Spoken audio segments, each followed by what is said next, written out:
Slippery Slope, a true crime podcast about Mount Isa and the missing waterslide with Dave O'Neill and Brad Oakes. Hello and welcome to our podcast, Slippery Slope. I'm Dave O'Neill. And it's Brad Oakes. Yes, now this is the second episode. If you haven't listened to the first one, we'll just recap it very quickly. We went to Mount Isa. Yep, we're doing some shows up in northern Queensland. We're comedians, if you don't know. We're not journalists, so you can stop all the feedback saying, well, we've had no feedback. But anyway, we're not hardcore journalists. We're comedians. But we discovered a pretty amazing story, we thought. This town needed a water slide, but did it get it? What happened? Yeah. There was a bit of an incident. There were a few incidents. It's a pretty incredible story, we thought, with international ramifications. Even though we're talking about Mount Isa, which is the middle of Queensland, in the middle of nowhere, this story went around the world. As I said at the end of the last episode, you don't just go to Clark Rubber and buy a massive water slide. No. You have to look elsewhere. Now, Brad, water slides, they seem to be a particularly Australian thing. I know they're not, but we sort of own them, and particularly Queensland is my memory, because we're Melbourne guys. Yeah. Now, we didn't have water slides at our pools when we were growing up, did we? No, but a lot of us in Melbourne live very close to the coast. Yes. So we went to the beach. Yes. There were no water slides there. No, and, you'd either jump off the pier or you'd... Surf, boogie board. Yeah. I don't think, even when I was a kid, I didn't really notice them. I felt like that they started to hit in the... 80s? Late 70s, early 80s. Yeah, and it was mainly Queensland. So I remember going up to Queensland in 1980. Dad drove us up there in his van. Me and my twin brother Glenn were in the back. We went to Noosa, and on the way we stopped at a water slide, which might have been the Sunshine Coast or the Gold Coast. It was one of them, and it was on the side of a hill, like a squiggly worm. Like obviously a couple of dads had made it. Was it embedded? Yes, it was embedded into the ground. Yeah. And occasionally the story would come through of the kid flying off into the grass. Yeah. And that was my first memory of a water slide.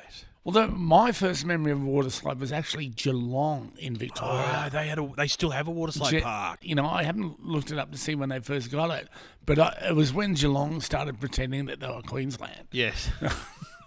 And well, they had to do something. they did. It's positioned perfectly because you come off the freeway. You'd see it. Parents must have to distract their children because they'd want to go, I want to go on the water slide. No. That's not there anymore. I think they closed that down, I'm pretty sure. But Queensland and their relationship with water slides, because it's a hotter climate, it's warmer up there, they get a lot of holiday makers from down south. Townsville's got one. They're all over the shop. I suppose as amusements, they don't have moving parts either. It's not like a ride, or a chair. A roller coaster. A roller coaster. The river caves or something like that. It's basically you erect it, you bolt it together, and, just every now and then you get rid of a body. But anyway.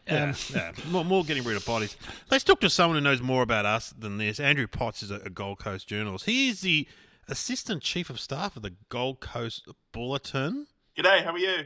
Yeah, we're both good. Now, how long have you lived in Queensland for, Andrew, in the area?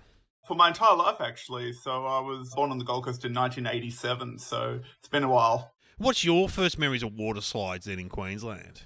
Well, they were always around, of course. We're the perfect place for it with the weather and everything, but probably going past the theme parks that we have here when I was a little kid. So the early 1990s, you'd always see advertised on TV, big slides that they had at Wet n Wild, at SeaWorld and Dreamworld. What's your knowledge of the history? Surely your parents used to talk about it. You're a journalist. Where was the first water slide on the Goldie? The first major water thing we had was probably Cades County Water Park, which today is known as Wet n Wild. So that opened in late 1984. Of course, there was already some small water parks and water features, but that was the first really major one that was entirely based around water slides. That's up at Oxenford. It's next to what's now Movie World. Oh, yeah.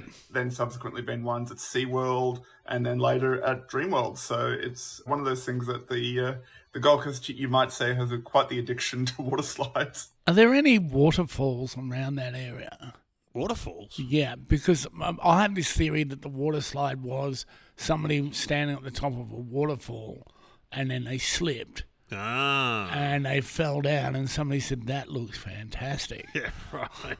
Yes, there are. Yeah, if you go up to Currumbin Valley, there's a thing called the Currumbin Rock Pools, and that's got some waterfalls there and little rapids that go into the main body of water.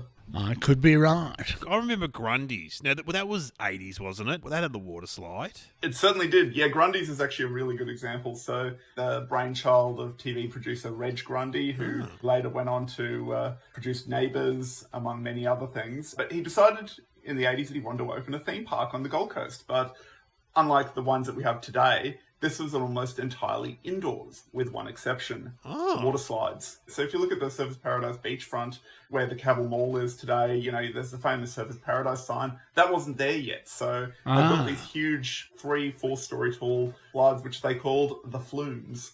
Oh, right. I remember that. Now, this is the one. Now, I thought this was an urban myth. Brad, remember the story of the razor blade? Yes. Someone put a razor blade in the water slide and kids got injured. Did that actually happen there? Well, that was actually the thing. It was always widely understood as an urban legend. However, I've met numerous people over the years who worked at Grundy's in the early 80s, and they swear up and down it happened, and it happened there. The rumour was that a couple of razor blades were stuck with, I think, chewing gum into some of the rivets coming down that slide, but I've never found anyone that actually says it happened to them. What's wrong with people? That went around when we were kids. I just assumed it was an urban myth. I believe too that somebody ran with scissors at Movie World.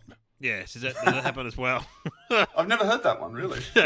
Dreamworld had the Blue Lagoon. Is that still there? It closed in about 2006 when they opened Whitewater World, but if I'm not mistaken, the physical remains of the Blue Lagoon are still at the back of the park, but they've been closed and inaccessible for years. That would make a great episode of Scooby-Doo. Yes, go to the old water park. The old water park. I would have gotten away with it if it wasn't for these damn kids. Now, how much do you reckon it's part of the tourist attraction of the Gold Coast and just in Queensland in general is the phenomenon of water slides and theme parks? It must be a huge bonus, is it? Very much so. I mean, theme parks, of course, are a massive part of our economy going back to the 1960s and 1970s. So back then we had a chairlift, actually, that went up the Miami Hill. Wow. And then that later became Magic Mountain Theme Park. Oh, yes.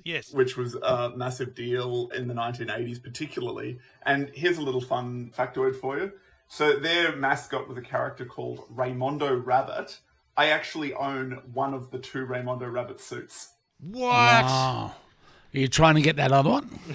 I don't know what happened. I don't know what happened to that one, but I've got the suit, and I picked it up a couple of years ago for $100 on Facebook Marketplace, and I've had numerous people ask if I perhaps wanted to part with it, but no, it's staying in the collection. Yeah, that's fantastic. So you're like an amateur historian. This is great. My memory of the first theme park I went to in Queensland was SeaWorld. That was there. It was, yeah. So that was founded by a guy called Keith Williams, who had founded a thing called the Ski Gardens out in Carrara on the Nerang River. And he then, I think it was 1974, relocated to the now SeaWorld site.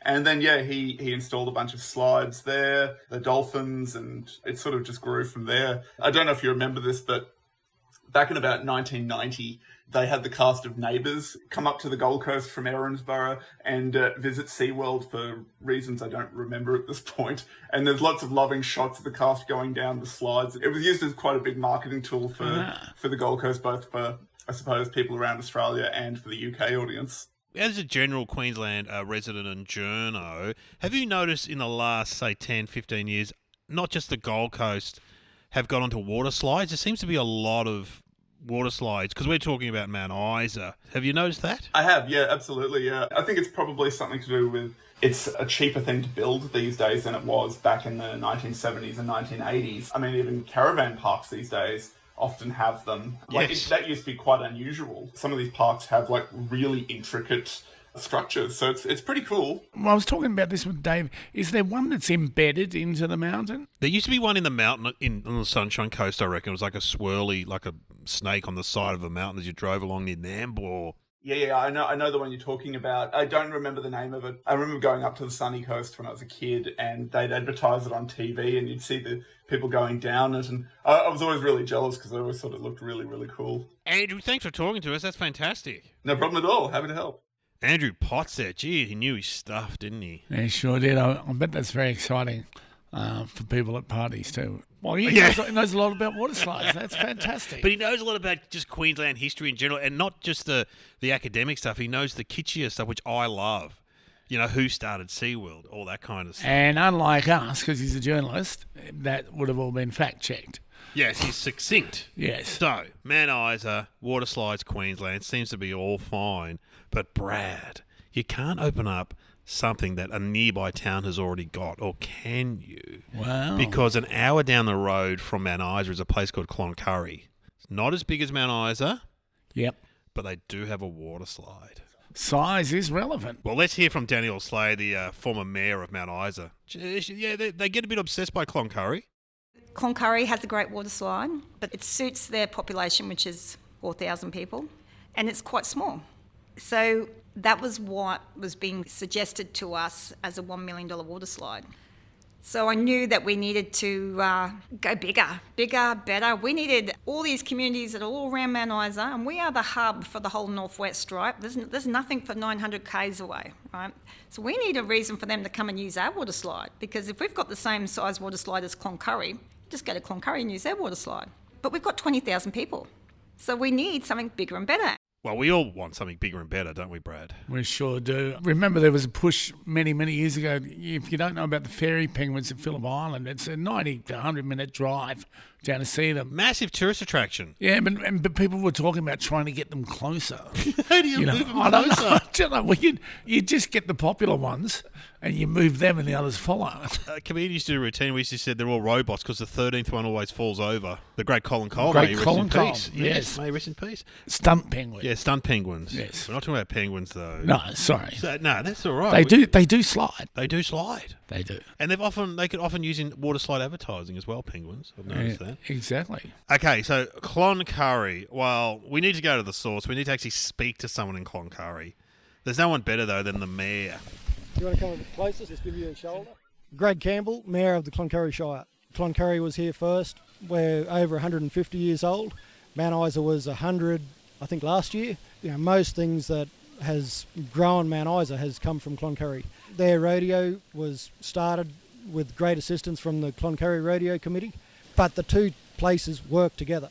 You know, the Mount Isa Rodeo is only really as good as far as the competitors go because it's the weekend after the Cloncurry one. And the mine and the smelter and that side of Mount Isa only works really well now because of all the copper concentrate coming from the Cloncurry Shire going up to keep it full. So, you know, we really work well together, even though from Cloncurry we know that Cloncurry West is just a suburb of Cloncurry. Ooh, it's fighting words, isn't it? And I love a bit of rivalry. What other famous... I mean, in football, there's Carlton Collingwood, Okay. Fort Holden. There's not two giant prawns. No, That's in Ballina. Was there a prawn and a yabby? I think there might be. There's only one giant pineapple. That's in Nambour. But also, see, the thing here isn't necessarily that the rivalry is the actual critter so much as it's the giant. Yes. Thing. You know, there's a giant merino, a giant sheep in Yass. Right? Giant strawberry near Shep. Yeah, and all these things they're trying to lure people there. Not that kids can go and play on a giant banana or a yabby. I think there's two bananas even. There's another banana apart from the Coffs Harbour one, Well, which isn't even that big. no, it was Medium-sized banana. It was, and it was green. And it goes brown in summer. Okay, so there's a rivalry between Mount Isa and Cloncurry, but hey, there's been no mention of the water slide. What does the mayor of Cloncurry, Greg Campbell, what does he think about when he hears about Mount Isa's going to get a water slide? We had a bit of a smirk when we heard that, you know, there was a caveat that it just had to be better than Cloncurry's, and we knew they could probably be bigger or it might be brighter, but it was never going to be better because it was just in Mount Isa. Ooh, fighting words. But that is commensurate with population because Yeah. Cloncurry's only a few thousand people. 3,000, I think, Yeah. 3,000 or something Yeah. like that. And Mount Isa's 20 or something. So Yeah, so you could argue that you would have to build them bigger one. And the one in Cloncurry is not staffed. It just sits there. They don't need attendance. They don't need... Don't need a lifesaver on duty, yeah. I've seen it. I was there with him, and it's not bad. You can hear the water slide in the background as we're chatting. So Mount Isa want to build a bigger and better one than Cloncurry. Has there been any examples in Australia, nay, the world, of a town getting a water slide as a tourist attraction? I mean, obviously we spoke to Andrew about the Gold Coast. Yeah. That's obviously different. It's a big urban area. There's heaps of theme parks. But a small town getting a water slide. Have you heard of anything, Brad? I have not, Dave. Have you? Well, there is a place in WA called Coghlan, remote WA, Oh, yeah. and they got a water slide which changed their tourism. Oh, wow. Should we talk to someone from there? Okay, just before we talk to that person, think about having the water slide as an attraction.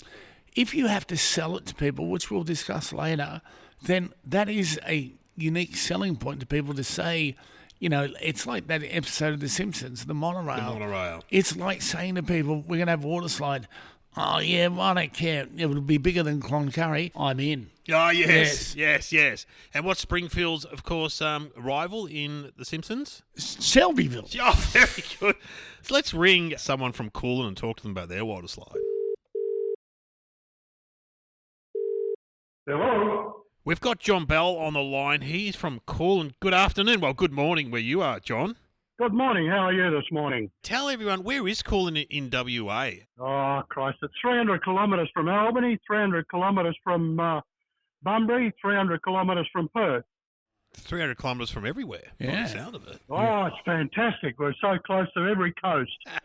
So, John, you were involved in getting a water slide for Coghlan. So who came up with the idea? Well, really, I think it came from the school. The school kids were sort of asked what they thought they needed in the town to make it a good town to live in, or, you know, make it right up with everyone else. And one of the parents brought it to the Shire Council, of which I was a member at the time, and we thought, well, that's a good idea. So off my own bat, I did 3 trips east to see if we could find one second-hand, because I knew some over there were being pulled down. Where did you find it? Well, that one came from Budrum. It was a Tanamar water slide originally. Right. And a church group, I believe, had bought the site to have a church to still run the church in the buildings, but they didn't want the slide there.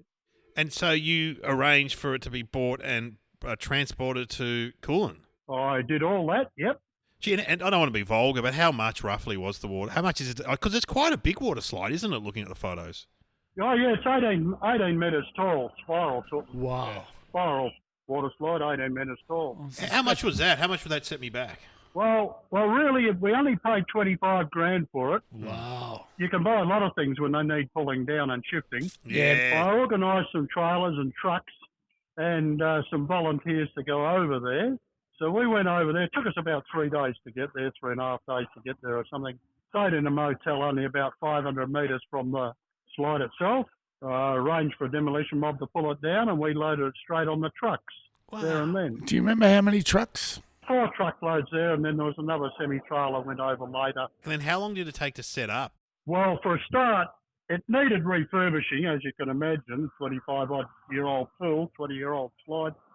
So the Shire called tenders for that, and the best tender came in at $2.2 million. Gee. Whoa. That automatically meant we were going to throw it in the bin. I was involved with a little company over there at the time, and I sat down with my partner and said, Rob, what do you reckon we could do this for? So we sat down and we worked it all out, and we looked at how much repair work had to be done on the steel work, get it sandblasted, get it painted, and get it erected. So we came up and reckoned we could do it basically at cost for the count for the Shire for about $300,000, which is what we did. Wow, a lot cheaper than 2.2. Yeah. Yep. So that made it economical. We sandblasted it professionally. We got it professionally all welded up and professionally painted in 2-pack paint, both primer and servicer. And it was all there? There was nothing missing? No. And that's why I bought that one. The previous 2 I'd looked at, one in New South Wales and one in Queensland, had all been dismantled. So we didn't have any paperwork. We didn't know how much was there and how much wasn't there. That's what appealed to me about this one. You were there for the opening? Oh, a lot of the people were. really excited.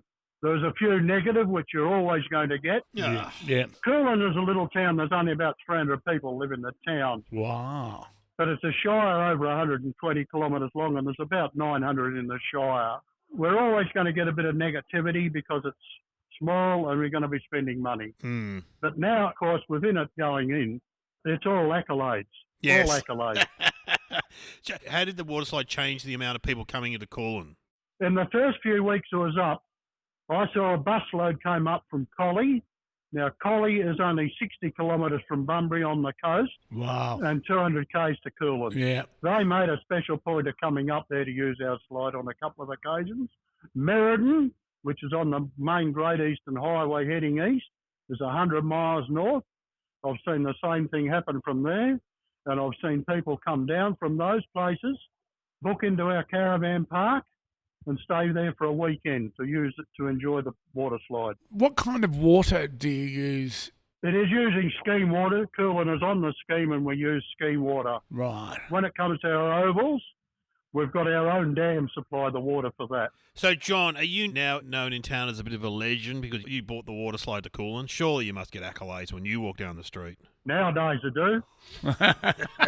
Back in those days there was 7 for it and 3 against. Yeah, negative. Monorail. Once it's gone up and they realise what it's done for the town, and it's still doing for the town, those that were against it at the time were well and truly in favour of it now and almost try to say they were in favour of it from day one. Yeah.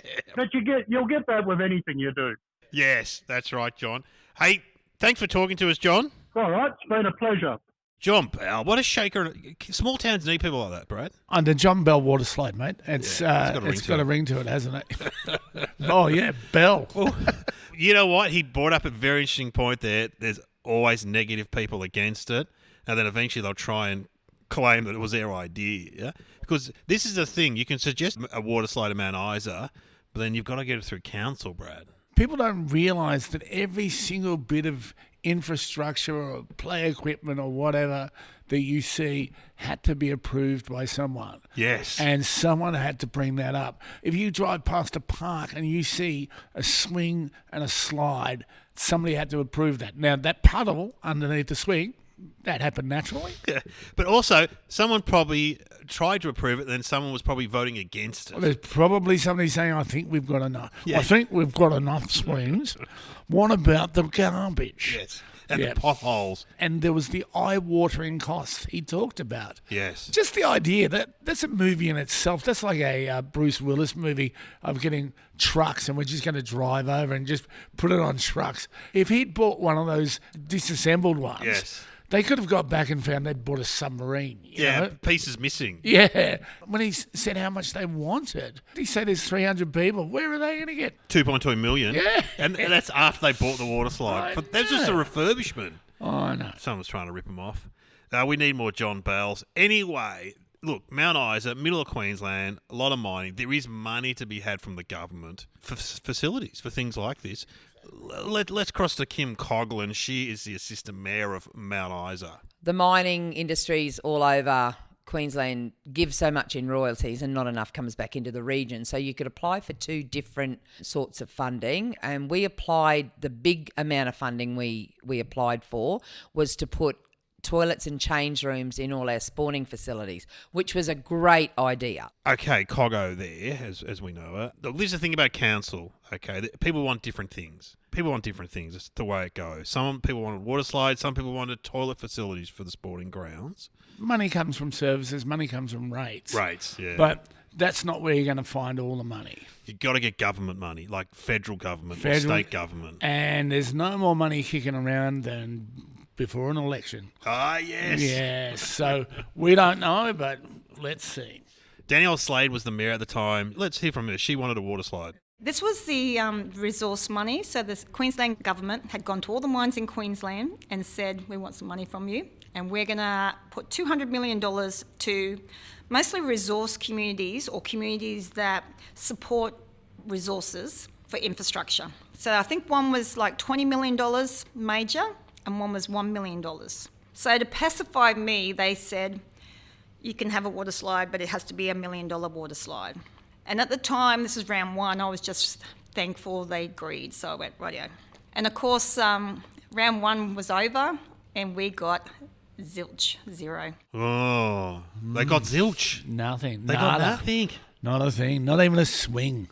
So they put in for the money from the government and they got not a swing, not a puddle. Not a park bench. Throw them a bone, Queensland government. What happened there? What happened? Well, let's continue on with the story. What else happened? Let's hear again from Danielle Slade. So I don't know if you've seen the council meeting, but The meeting. The council meeting. I couldn't get the councillors to agree to move it into the 20 million slot where we could get a $3 or $4 million water slide. They were stubborn on sticking to that $1 million water slide. So in the end, I just voted against everything. And I got a chance to talk to the Northwest Star. The article I sort of talked about, we should have been putting up a lot of projects. And there's no doubt in my mind that, the project that the councillors wanted were toilets and showers for all the sporting communities. Should we hear a bit of the council meeting? I think we should. Have you been to local councils? Oh, no. I have You've been to one, surely. No. You've never been to a council meeting? I've never been to a council meeting. I'm straight to, the burning torches and the pitchforks and marching straight on state government, Dave. State government? You bypass the local council? I don't go to local council meetings. Well, local councils, in my experience, attract all sorts of people with all sorts of agendas and all sorts of issues, and there's always fighting and arguing, no matter where you are in Australia. Let's cross to Danielle in the meeting. Special meeting of Mount Isa City Council. The time is now 9:01. It was my idea for the water slide, but it's not big enough. And as much as I love the one in Cloncurry, and I get that you don't need a lifeguard, we should be going bigger and better. We should have what Townsville has. We should have what the Big Four has in Caravan Park has. We should have something that is fantastic. We're a city of 20,000 people, and don't get me wrong, I'll be happy with whatever we get. But this should be bigger than better than what we're putting up there. And I think we're missing out on an opportunity here. And I just wanted to explain why I will be voting against this motion. Yeah, through the chair, I've got a... That's the council meeting. So they put in for this money. They don't get the funding for the toilets. They don't get the funding for the toilets, which makes me think they have to go to Cloncurry to go to the toilet. No, there's still toilets there. They need upgrading, I think. Yeah, no, that was. They wanted all the sporting clubs to have upgraded toilets and showers and... But the good news is, Brad, they get money for the water slide. Yeah. But how much do they get? I don't know. They get $1 million, which is not enough. That's only enough to build like a Cloncurry water slide. Or as Dr. Eva would say... Yes. $1 million. Still makes me laugh. Anyway, Yeah. $1 million is only enough to build a small water slide. Yeah. So... One that probably only goes halfway. Let's hear back from the councillors. Here's Coggo. We missed out on the funding for the toilets and change rooms, but we got the money for the slide. It was hard. It was hard. And in the end, I did get my way, and council put an extra $1 million towards it. The council missed out on the toilet blocks, the toilet upgrade. They got the $1 million for the water slide, but then they chipped in another $1 million from the rates, basically. They found council money, and I think eventually it was over $1 million they had to put in because they decided that, yes, they wanted a water slide, and they wanted it bigger than Cloncurry. They only got $1 million from the government. They had to get another $1 million or so to build it. That's classic council stuff. It does beg the question when you're sitting next door to $1 billion mine, where are you going to get $1 million? Yeah, I know. You'd think the mine would chuck in some kind of money, maybe. If only there was somewhere. Yeah, if only someone had some cash. Yes. But as we've found out on this podcast, the relationship with the mine is not great. Okay, they've got the money for the water slide, Brad.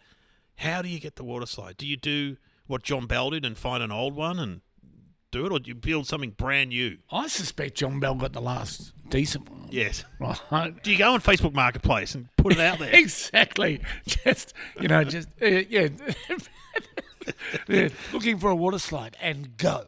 Well, we've already heard Andrew Potts from the Gold Coast of Juno got his rabbit costume on Facebook Marketplace. So yeah, there's a significant difference. See, and this is something else that happens with innovation. When you go, all right, we've decided now we want to build a rocket that goes to Mars.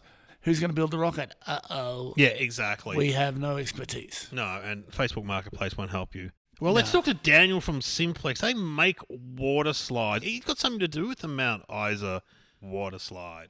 Oh, I'm Danielle Slade. I'm from a company called Swimplex. We build water slides and sort of do commercial filtration, bits and pieces, commercial pools, anything aquatics, really. How long have you been involved in water slides and pools? The company started in the late 80s, I suppose. We used to make our own water slides in Coffs Harbour, the town where I've spent most of my life, and now we import them from Europe. Has the demand for water slides increased? Because just doing this podcast, there seems to be a lot in Queensland now.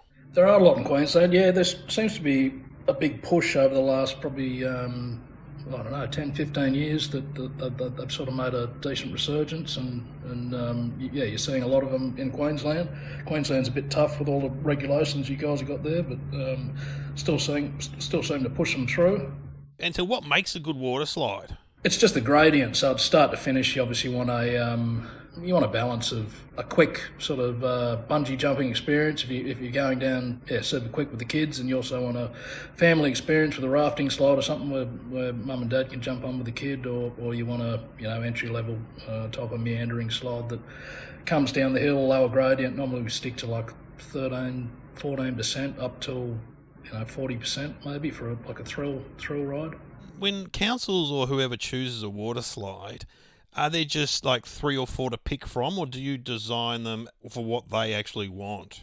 They're all custom designed, so we generally get a site plan and have some input from the council and a bit of a demographic for the area and figure out from there, do a sketch, and it's designed overseas. They manufacture it, we ratify it with Australian engineers, and then comes the problem job of installing it. It's way more fun writing them than actually installing them. They're an absolute nightmare to install. Okay, you used to build them locally, now they're built offshore. Where are they building them? Istanbul in Turkey. Turkey? Yeah, Turkey's where a lot of the manufacturers sort of make fiberglass over there now. It's a good temperature most of the year round to sort of cure fiberglass. The labour cost and other bits and pieces, unfortunately, the way the world works.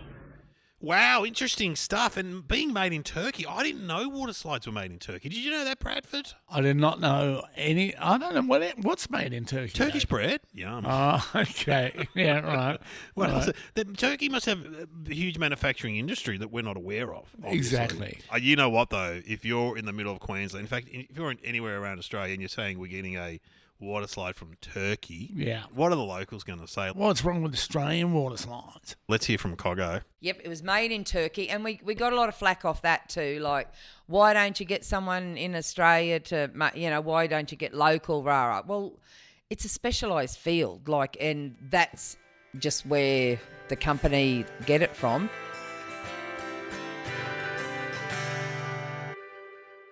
Okay, this is exciting, Brad. We're at the end of episode 2 of our podcast. They ordered the water slide from Turkey. It's just a matter of time. What could go wrong? What could go wrong? I know. This is a bit of a teaser for next week. This is when things really kick up. Forget about Andrew and his rabbit costume, John Bell and his water slide and the naysayers. Have a listen to Mark Miller, who's the guy who is employed to get the water slide from Turkey. There was a bit of an issue in the Suez Canal where one of the containers got held up, and pirates seemed to take a bit of a liking to the slides, and off it went. Whoa! Oh. Pirates! This is where the story gets international. Tune in next week for the pirates. The pirates of not the Caribbean, but the Suez Canal. To me, it was like the dogs ate my homework. They haven't ordered it. So I didn't really believe. Jack Sparrow's the only pirate I'd like to meet. Slippery Slope, a true crime podcast about Mount Isa and the missing water slide with Dave O'Neill and Brad Oakes. Slippery Slope is written and hosted by Dave O'Neill and Brad Oakes. Original music created by Itinerant Productions. Check out their website, there's some great stuff there. www.itinerantproduction.com. Editing by Courtney Carthy. Published by Nearly Media. Thank you to all the guests involved in the making of Slippery Slope, particularly the people of Mount Isa. In this episode, Andrew Potts, Danielle Slade, Greg Campbell, Mayor of Cloncurry Shire, John Bell in Coghlan, WA, Kim Coghlan, and Mark Miller, who we'll hear more from in the next episode. Find more information in the episode notes or at nearly.com.au.